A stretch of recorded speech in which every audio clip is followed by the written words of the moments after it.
آپ صلی اللہ علیہ وسلم کو سدرۃ المنتہا تک لے جایا گیا، اور آپ صلی اللہ علیہ وسلم سے اللہ سبحانہ وتعالیٰ نے کلام کیا۔ یہ سارا سفر آپ کو جسم و روح کے ساتھ باقاعدہ کروایا گیا، جہاں پہ کہ نبی کریم صلی اللہ علیہ وسلم کو جنت و دوزخ کا مشاہدہ کرایا گیا، بہت سے لوگوں کو آپ کو دکھایا گیا سزا پاتے ہوئے بھی، اور اس کے ساتھ ساتھ آپ کو آپ کے محبوب رب نے کچھ تحائف بھی دیے، جن میں 5 نمازیں جو کہ مثل 50 نمازوں کے ہیں، اور اس کے ساتھ سورہ البقرہ کی آخری 2 آیات بھی آپ صلی اللہ علیہ وسلم کو عرش کے خزانے سے تحفے کے طور پہ عطا ہوئی۔ اور اوورال یہ سفر بذات خود ایک معجزہ بھی تھا، اور دراصل آپ صلی اللہ علیہ وآلہ وسلم کی عزت اور شرف کا اظہار بھی تھا۔ فرمایا وَآتَيْنَا مُوسَى الْكِتَابَ، اور ہم نے موسیٰ علیہ السلام کو کتاب دی، یعنی تورات عطا کی، اور اسے بنی اسرائیل کے لیے ہدایت کا ذریعہ بنایا۔ اور ہدایت کا اصل نقطہ کیا تھا؟ اللہ تتخذوا من دونی وکیلا، یہ کہ تم میرے سوا کسی کو اپنا کارساز نہ بناؤ، اور تم لوگ ان کی اولاد ہو جنہیں ہم نے نوح علیہ السلام کے ساتھ کشتی میں سوار کیا تھا، اور بے شک وہ ایک شکر گزار بندہ تھا۔ تو اللہ سبحانہ وتعالیٰ نے نوح علیہ السلام کی جو خوبی یہاں پہ بیان کی ہے، وہ تمام بندوں سے اللہ تعالیٰ کو مطلوب بھی ہے اور محبوب بھی ہے، اور وہ کیا ہے کہ ہم اپنے رب کے شکر گزار بندے بن جائیں۔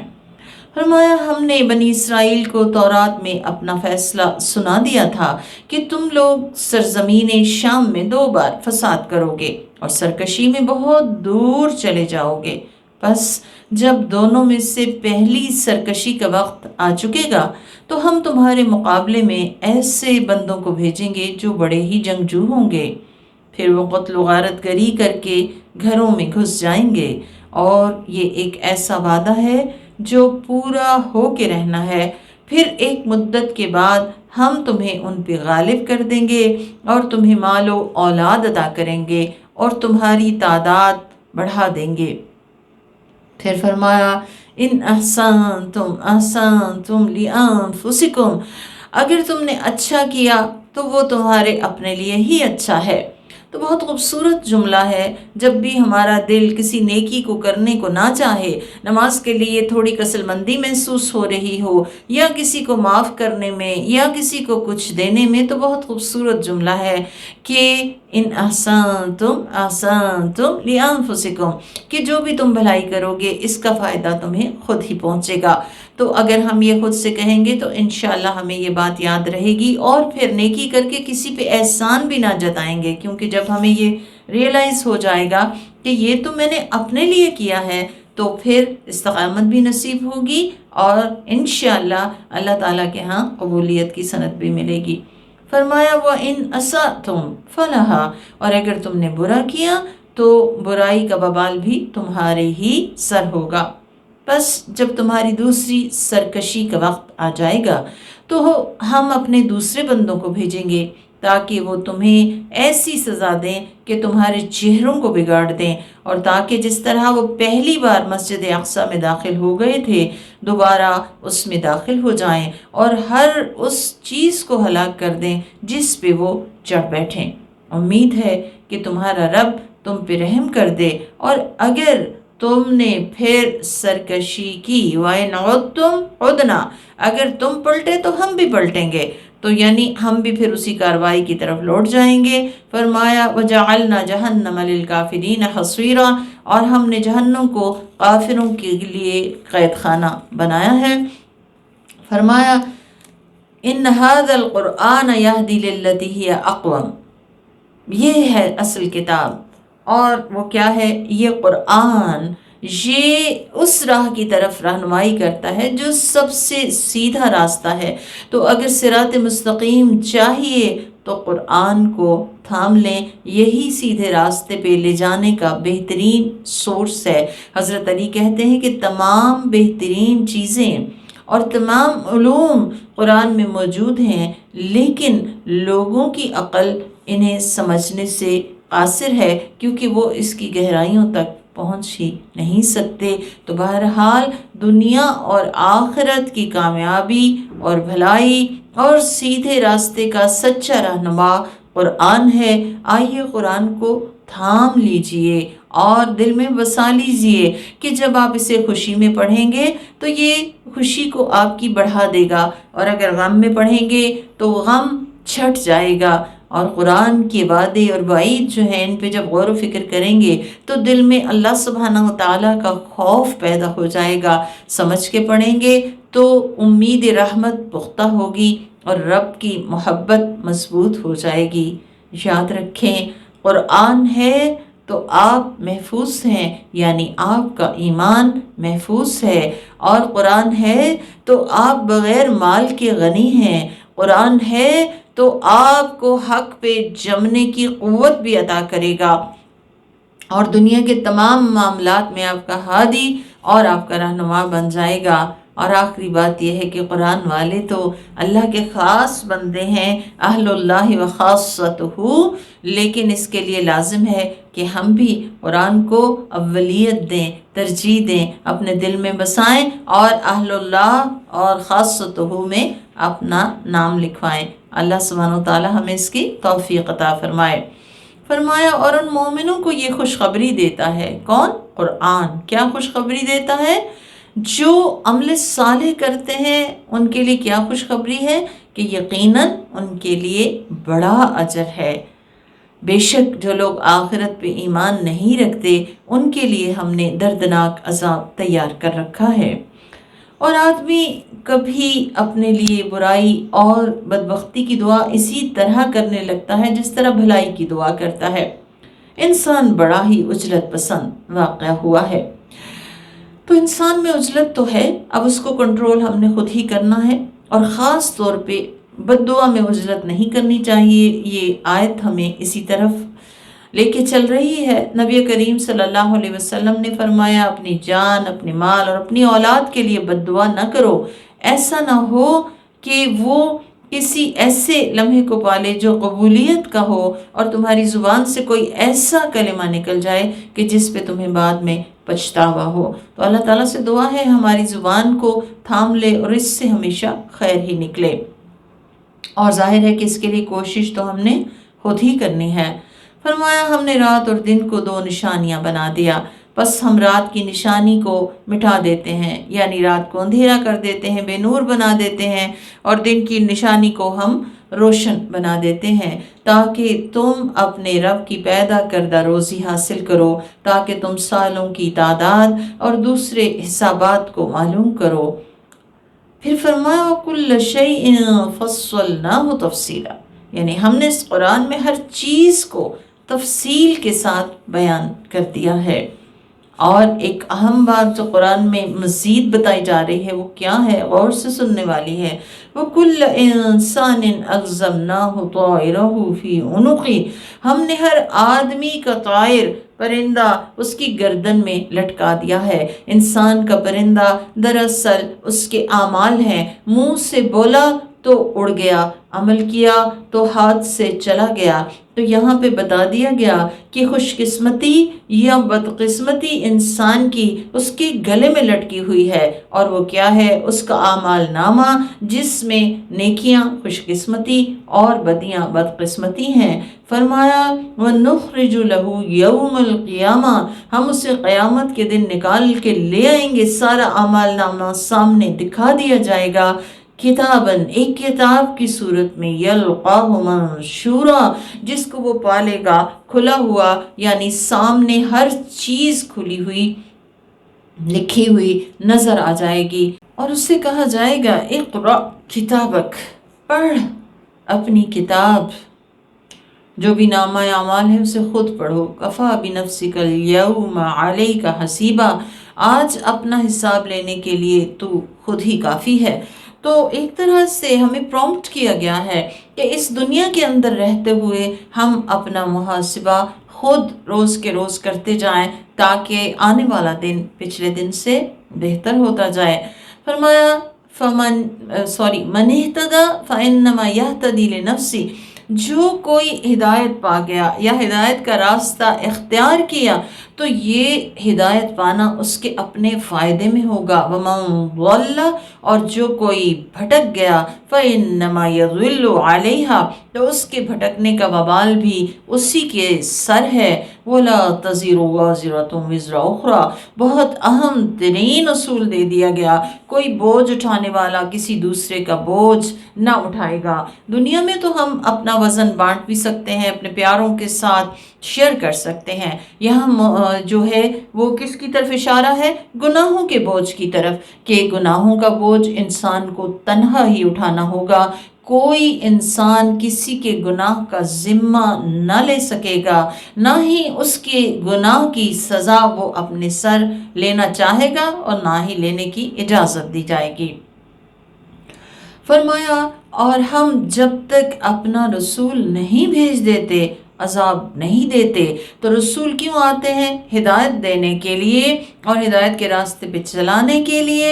تو اللہ سبحانہ و تعالیٰ کہہ رہے ہیں کہ ہم ہدایت دینے سے پہلے کسی کو بھی عذاب نہیں دیتے۔ تو رسول اللہ صلی اللہ علیہ وسلم جو رہتی دنیا تک کے لیے خاتم النبیین اور خاتم الرسل ہیں، آپ صلی اللہ علیہ وسلم آ چکے ہیں۔ اب کوئی شخص یہ نہیں کہہ سکتا کہ میرے پاس ہدایت پہنچتی تو میں ہدایت پا جاتا، یا مجھے عذاب کیوں دیا گیا۔ فرمایا اور جب ہم کسی بستی کو ہلاک کرنا چاہتے ہیں تو اس کے عیش پرستوں کو اجازت دے دیتے ہیں، پھر وہ اس میں فسق کا بازار گرم کرتے ہیں تو ان پہ عذاب ثابت ہو جاتا ہے، پھر ہم اسے یکسر تباہ و برباد کر دیتے ہیں۔ تو یہاں پہ جو لفظ استعمال کیا گیا امرنا مترفیہا، ہم حکم دیتے ہیں اس کے مترفین کو، اس کے انفلوئنشل طبقے کو، اس کے بڑے طبقے کو، تو وہ کیا کرتے ہیں؟ فَفَسَقُوا فِيهَا، وہ پھر فسق کا بازار گرم کر دیتے ہیں، نافرمانی کا بازار گرم کر دیتے ہیں۔ تو یہاں سے پتہ چلتا ہے کہ جب کسی قوم کے بڑے طبقے میں بگاڑ آ جائے تو سمجھ لیں کہ اس قوم کی بربادی کا وقت آ چکا ہے۔ فرمایا ہم نے نوح علیہ السلام کے بعد بہت سی قوموں کو ہلاک کر دیا، اور آپ کا رب اپنے بندوں کے گناہوں سے خوب واقف ہے اور انہیں اچھی طرح دیکھ رہا ہے۔ اللہ سبحانہ و تعالی ہمیں گناہوں سے بچنے کی توفیق دے۔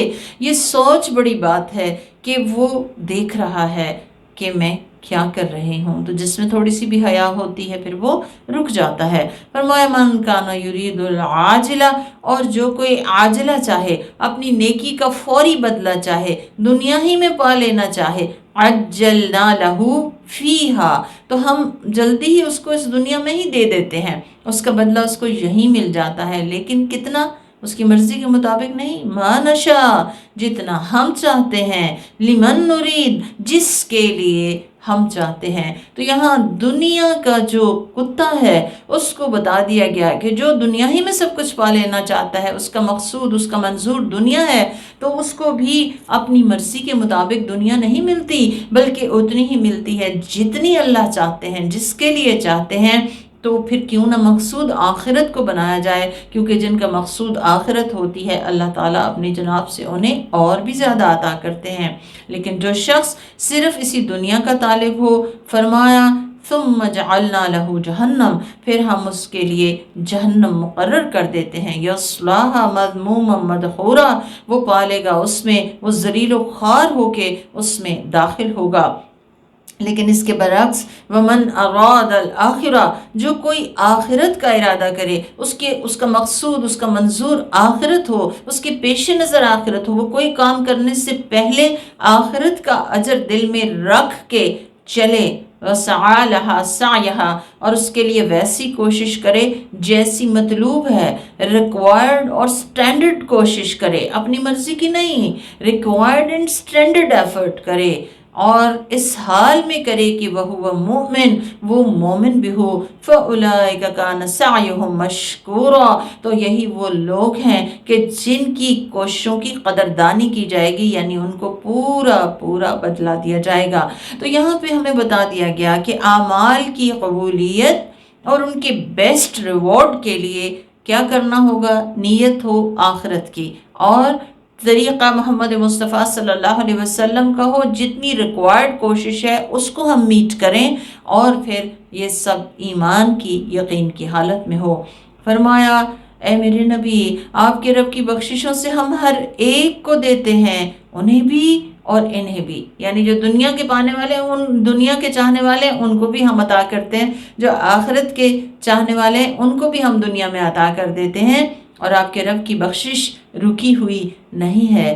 آپ دیکھیے کہ کس طرح ہم نے ان میں سے بعض کو بعض پہ فوقیت دے رکھی ہے، اور یقیناً آخرت کے درجے سب سے بڑے اور اس کی فوقیت سب سے اونچی ہوگی، یعنی آخرت میں درجات اور مراتب کا فرق بہت زیادہ ہوگا، اور وہ ایک ایک نیکی جو ہے وہ فرق ڈالتی ہے، ہمیں یہ سوچنا چاہیے۔ فرمایا اللہ کے ساتھ کسی دوسرے معبود کو شریک نہ بنائیے، ورنہ آپ رسوا اور بے یار و مددگار ہو کے رہ جائیں گے۔ تو آپ کو کہہ کر اصل میں جو اس حکم کی جو سیویرٹی ہے، سویر ہے یہ بہت بات، کہ انسان اللہ کے ساتھ کسی اور کو شریک کرے، تو اللہ تعالیٰ اپنے حبیب کو بھی شرک معاف نہیں کرتا۔ اصل بات ہمیں یہ سمجھائی گئی ہے کہ ہمیں ہر صورت شرک سے باز رہنا چاہیے۔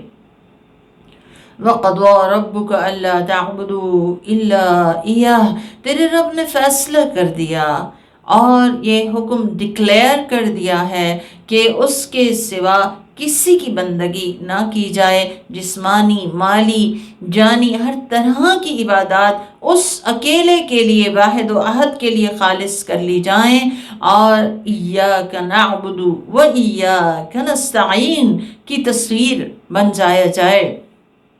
اور سب سے بڑا احسان چونکہ رب العالمین کا ہے، اس لیے سب سے بڑا حق بھی رب العالمین کا ہے، اور اس کے بعد بڑا حق ہے والدین کا، کہ جو انسان کو دنیا میں لانے کے لیے بے شمار مشقتیں اسپیشلی ماں جو اٹھاتی ہے، اور پھر اس کے بعد بھی اپنی ذات پہ فوقیت دے کے اور بہت سی قربانی کے ساتھ ان کو پروان چڑھاتے ہیں، ان کا حق بتایا گیا۔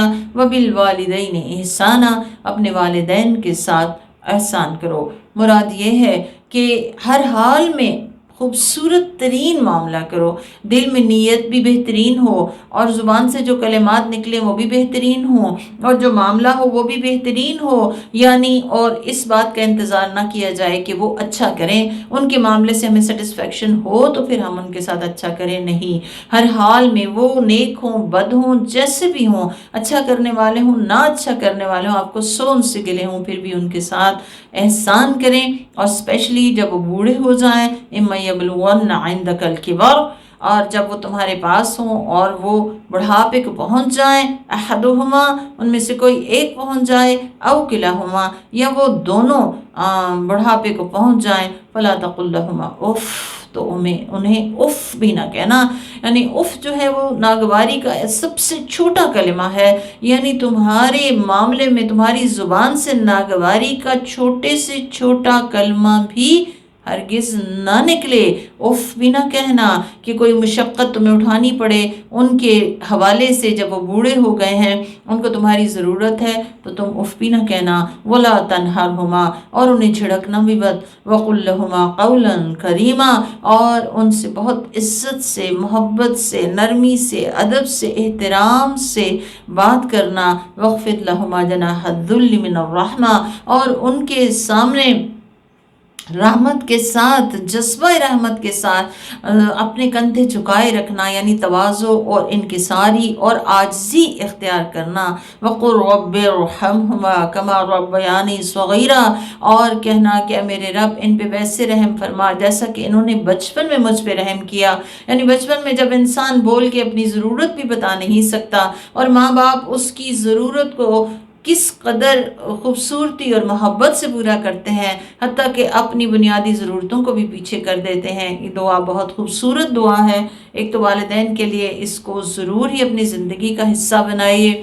دوسرا یہ ہے کہ والدین کا حق بہت بڑا ہے، اس سے کبھی بھی غافل نہیں ہونا چاہیے، اور ان کے ساتھ عاجزانہ روش اختیار کرنی چاہیے۔ سعید بن جبیر کہتے ہیں کہ والدین سے ایسے پیش آؤ جیسے زر خرید غلام اپنے تندخو آقا سے پیش آتا ہے، یعنی وہ ڈرا ہوا ہوتا ہے اور وہ اس کے آگے ذرا سی آنکھ بھی نہیں اٹھاتا اور اونچا بھی نہیں بولتا۔ پھر اسی طرح ایک بندہ نبی کریم صلی اللہ علیہ وآلہ وسلم کے پاس آیا اور پوچھنے لگا کہ یا رسول اللہ ماں باپ کا اولاد پہ کیا حق ہے؟ تو آپ صلی اللہ علیہ وسلم نے فرمایا کہ وہ دونوں تمہاری جنت بھی ہیں اور جہنم بھی، یعنی انسان کی اپنی مرضی ہے، چاہے تو انہیں خوش کر کے جنت پالے اور چاہے تو انہیں ناراض کر کے اپنے لیے جہنم خرید لے۔ یہاں تک کہا گیا ہے کہ ماں باپ کا نافرمان جنت میں ہرگز داخل نہ ہوگا۔ تو ماں باپ کی نافرمانی جو ہے وہ کبیرہ گناہوں میں سے ہے، الا یہ کہ وہ کسی ایسی چیز کا حکم دے کہ جو اللہ کے حکم سے ٹکراتی ہو،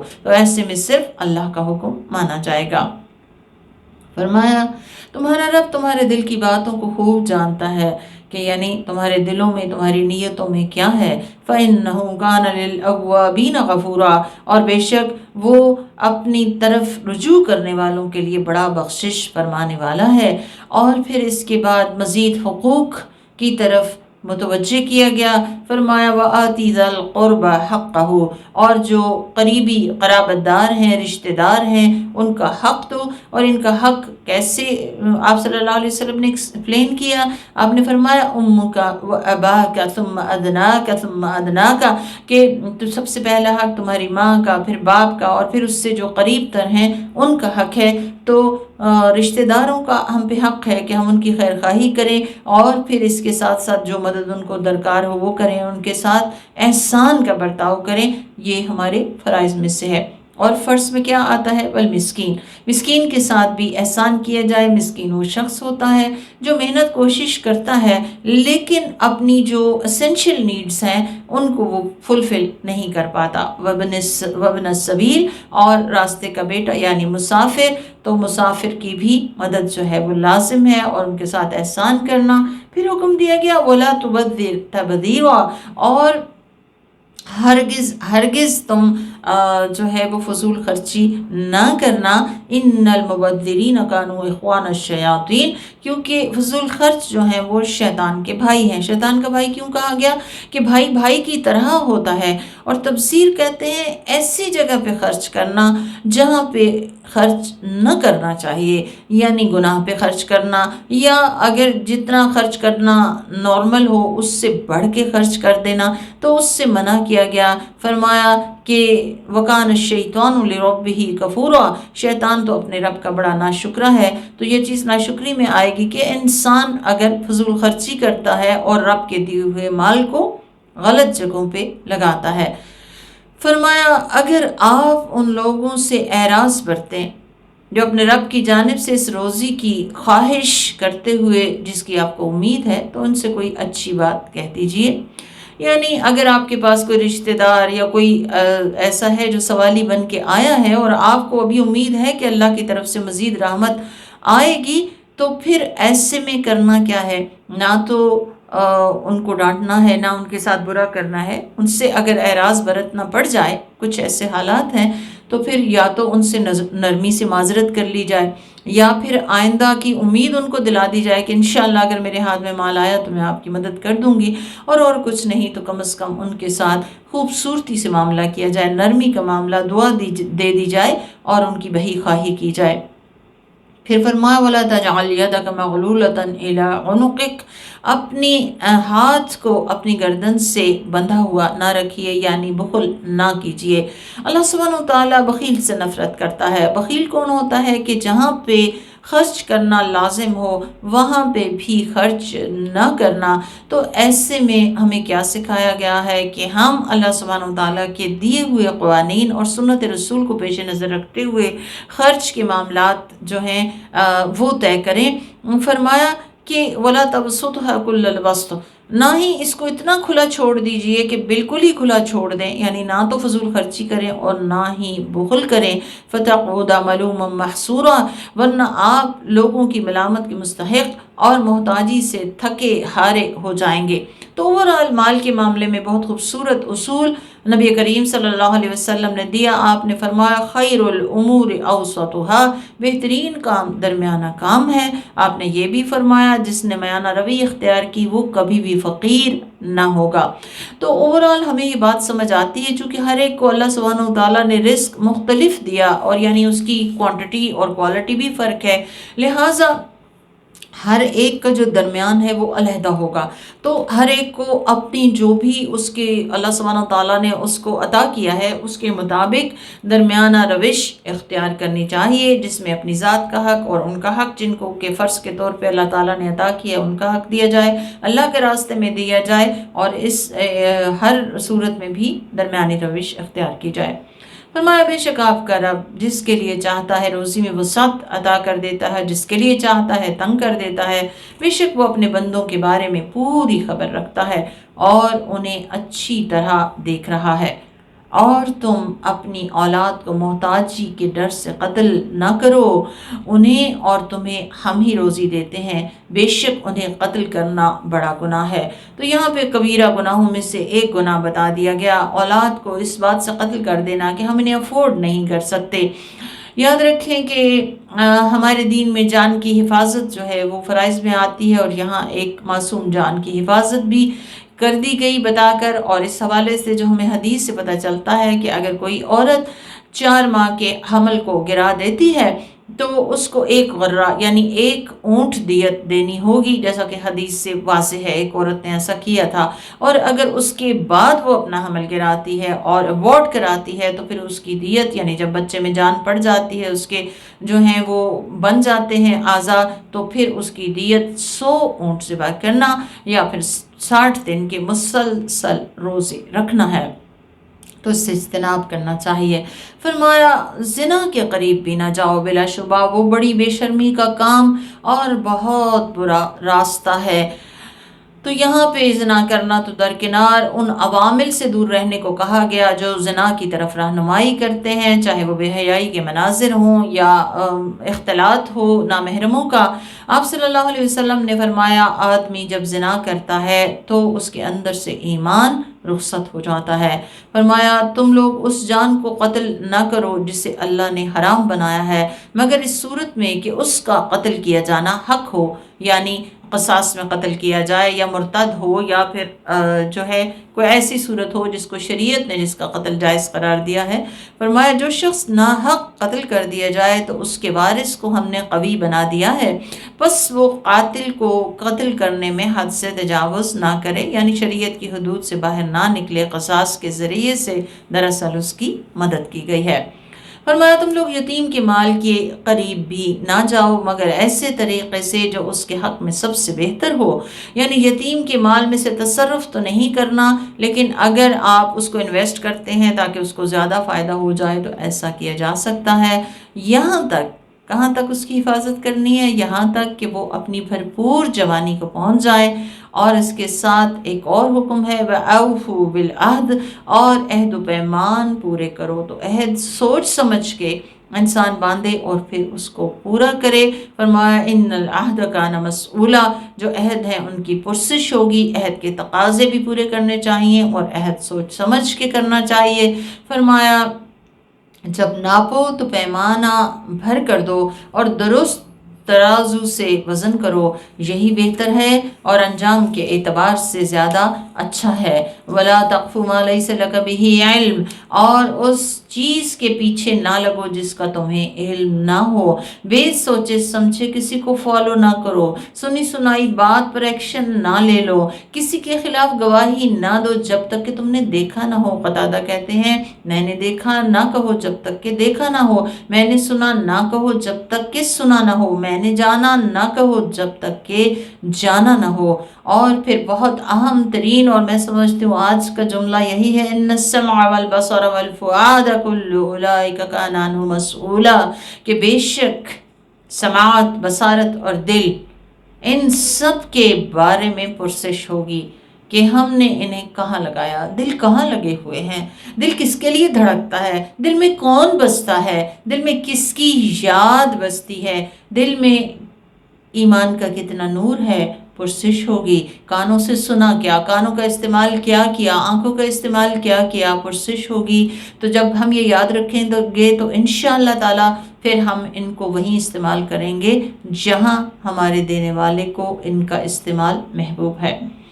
پھر فرمایا وَلَا تَمْشِ فِي الْأَرْضِ مَرَحًا، زمین پہ اکڑ کے نہ چلو۔ فرمایا اِنَّكَ لَن تَخْرِقَ الْأَرْضَ، تم زمین کو پھاڑ نہیں سکتے، ولن تبلغ الجبال طولا، اور نہ ہی پہاڑوں کی بلندی کو پہنچ سکتے ہو۔ تو انسان کو عاجزانہ روش اختیار کرنی چاہیے، دل میں عاجزی ہو تو چال خود بخود عاجزانہ ہو جاتی ہے، اور سب سے بہترین چال نبی کریم کی چال ہے، آپ مضبوطی سے قدم جما کے زمین پہ رکھتے اور تیز قدموں سے چلا کرتے تھے۔ فرمایا یہ تمام برے کام آپ کے رب کے نزدیک بہت ناپسندیدہ ہیں۔ یہ سب حکمت کی وہ باتیں ہیں جو آپ کے رب نے آپ کو بذریعہ وحی عطا کی ہیں، اور خلاصہ پھر اینڈ اپ کس پہ کیا گیا؟ وَلَا تَجْعَلْ مَعَ اللَّهِ إِلَٰهًا آخر، اللہ کے ساتھ کسی اور کو دوسرا الہ نہ مانو، خالق، مالک، رازق، مشکل کشا، حاجت روا، عبادت کے لائق صرف وہ اکیلا اور تنہا ہے، اس کے سوا کوئی نہیں، تو اس کے ساتھ کسی کو شریک نہیں ٹھہرانا، نہ اس کی ذات میں، نہ اس کی صفات میں، نہ اس کے اختیارات میں۔ فرمایا اگر ایسا کیا فَتُلْقَىٰ فِي جَهَنَّمَ مَلُومًا مَدْحُورًا، جہنم میں ملامت زدہ اللہ کی رحمت سے دور کر کے ڈال دیے جاؤ گے۔ فرمایا کیا تمہارے رب نے تمہارے لیے بیٹے خاص کر دیے اور فرشتوں کو اپنی بیٹیاں بنا لیا؟ حقیقت یہ ہے کہ یہ ایک بہت بڑی بات ہے جو تم کہہ رہے ہو کہ فرشتوں کو اللہ کی بیٹیاں قرار دے رہے ہو۔ ہم نے اس قرآن میں مختلف انداز میں بیان کیا تاکہ وہ نصیحت حاصل کریں، مگر یہ چیز ان کی نفرت کو بڑھا دیتی ہے۔ آپ کہہ دیجئے کہ اگر اللہ کے ساتھ دوسرے معبود ہوتے جیسا کہ مشرکین کہتے ہیں تو وہ سب عرش والے تک پہنچنے کا راستہ تلاش کرتے، وہ تمام عیوب سے پاک ہے اور جو کچھ مشرکین کہتے ہیں ان سے بہت بلند و بالا ہے۔ وہ پھر فرمایا ساتوں آسمان اور زمین اور جو مخلوقات بھی اس کے اندر پائی جاتی ہیں سبھی اس کی تسبیح بیان کر رہے ہیں، اور ہر چیز صرف اس کی حمد و ثنا اور پاکی بیان کرنے میں مشغول ہے، لیکن تم اس کی تسبیح کو نہیں سمجھتے۔ تو ہم سب کو تسبیح کی کثرت کرنی چاہیے۔ فرمایا انہ کان حلیما غفورا، بے شک وہ بہت بردبار اور مغفرت فرمانے والا ہے۔ اور جب آپ قرآن پڑھتے ہیں تو ہم آپ کے اور ان کے درمیان جو آخرت پہ ایمان نہیں رکھتے ایک پوشیدہ پردہ حائل کر دیتے ہیں، یعنی جو ان کو قرآن سمجھنے میں آڑ بن جاتا ہے، اور ان کے دلوں پہ پردے ڈال دیتے ہیں تاکہ وہ اسے سمجھ نہ پائیں، اور ان کے کانوں میں ڈانٹ ڈال دیتے ہیں۔ اور جب آپ قرآن میں صرف اپنے رب کا ذکر کرتے ہیں یعنی اس واحد و احد کا، تو وہ پیچھے مڑ کے بھاگ جاتے ہیں کیونکہ انہیں توحید اچھی نہیں لگتی۔